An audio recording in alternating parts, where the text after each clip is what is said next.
Ken Trahan with Lenny Vangilder. It's our First NBC Bank Weekend Review, brought to you by First NBC Bank, with 39 locations throughout the metropolitan New Orleans area and beyond. That's First NBC Bank, proud sponsor of SportsNOLA.com. It was a convincing win for the New Orleans Saints at San Francisco, of course in Santa Clara to be precise, but they won the game 41-23 over the lowly 49ers. Yes, the 49ers have lost 7 straight, but they were coming off of a bye, had 2 weeks to prepare. It was a long trip for the Saints, and this was the sign of a maturing team that take care of business in that fashion. Yeah, and let's face it, they didn't play their best. Yeah, they did some good things on the offensive side, but the defense really got shredded. Now, as you brought up in your piece Sunday night, this may have been a little reminiscent of 2009. Give up yards, but force turnovers. End up +4 in the turnover margin, which really is reminiscent of 2009. And, that's the kind of things that you need to do. And, look, some of that was self-inflicted by the 49ers. Some of that was good defensive play by the Saints. The interception by Craig Robertson, I think he really, baited Colin Kaepernick into that throw. You had the forced fumble down at the 1-yard line with the 49ers going in. So some good plays. We saw some really outstanding things on offense, particularly the way the Saints ran the football, and we thought that might be the case against a defense that was last in the league against the run. And all in all, at the end of the day, we're at the halfway mark, and just like last year, the Saints are 4-4. Now the question is, how do they go forward from here? Yeah, they got the memo about San Francisco not being able to stop the run. There were gaping holes. Mark Ingram exposed that. Tim Hightower ran well. And the Saints, under Sean Payton, run it 30 times or more, 40-4. So tells you what you need to know. Sometimes numbers lie. Sometimes they don't. They don't lie there. So Denver comes to town next week off of a loss. And they had a road trip to Oakland Sunday night. Didn't look very good in the process. Denver is still very good defensively, maybe not offensively. Well, here's the thing with Denver, is that they've got some injuries. They're down their starting running back. They're down their top 2 cornerbacks right now. So it's possible you may see a couple of former Tulane players out there in the secondary on Sunday at some key times, and Lorenzo Dawson, Torian Nixon, who got the call up from the practice squad on Saturday. So, look, it's, obviously a lot of time between now and Sunday to see where injuries are going to shake out.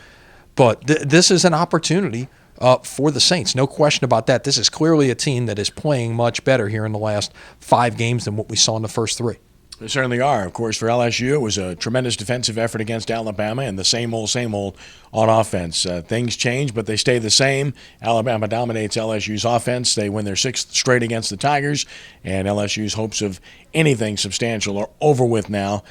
Now it becomes a matter of the watch being on for who the coach is going to be, and that remains to be seen. I still think it's in the balance, and a lot will depend on what happens the next 3 weeks. I think if LSU runs the table, Ed Ogeron can still end up with the job. Well, Alabama's just got so much talent on the defensive side of the football. And I know you could say, well, look, Ole Miss hung 43 on them, and, this has happened and that has happened. But that is an awfully good team. And it's the players are still the same as they were 6 weeks ago. So you say, well, they've opened up the offense and they've done all of this. Danny Etling did not have time to throw the football. You wanted to throw it. He was having to, go to that first read, make that short pass that they were closing on very quickly. There were no yards after the catch. There was no room to go anywhere in the ground game. Alabama's just that talented. And, one group has already named Alabama's entire defense as the National Player of the Week, and deservedly so with that performance. True, but Etling missed 4 wide-open receivers and was extremely shaky. LSU's offensive line was dominated. Its quarterback wasn't any good, and they didn't score a point. End of story. Tulane, ugly performance, maybe their worst performance of the year, certainly their worst half of the year in Orlando at Central Florida, getting beat demonstrative fashion 37-6. So now 2 really bad losses, one to Tulsa, one to Central Florida, mixed in with a good performance against SMU. Tulane's offense completely ineffective in this game at Central Florida. Yeah, they scored the first time they had the ball, and after that, nothing. Give up 3 defensive touchdowns in the second half.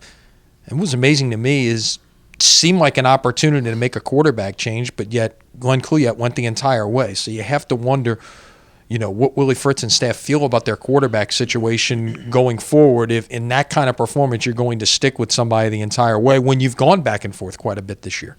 High school football, the pairings are out for the state playoffs. Of course, we got some detailed stories at SportsNOLA.com from yours truly, from Ron Bricado, and we'll have more stories each and every day on what you can expect, including picks for the state championships, including upset specials, including best matchups, everything. So check it out at SportsNOLA.com, and of course, we look forward to a great weekend where that's concerned. Certainly do, and we'll have news about our coverage here at SportsNOLA.com. We'll have at least one game for you, if not two, coming up this weekend, so stay tuned. We'll have more details on that.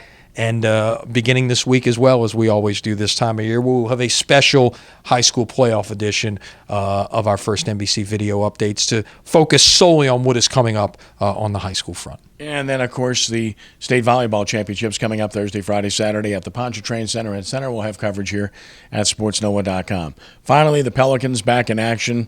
Whew. Not the way you want to be back in action. Minus your second leading scorer, Lance Stevenson. He's gone. Not only injured, but they waived him. So now they're less another scorer, which they desperately need, and they're going to be playing a very mad, upset Golden State team. Yeah, and look, they played Golden State fairly well at home 10 days ago. Obviously didn't get the win. They're one of only two winless teams left in the league, along with Philadelphia.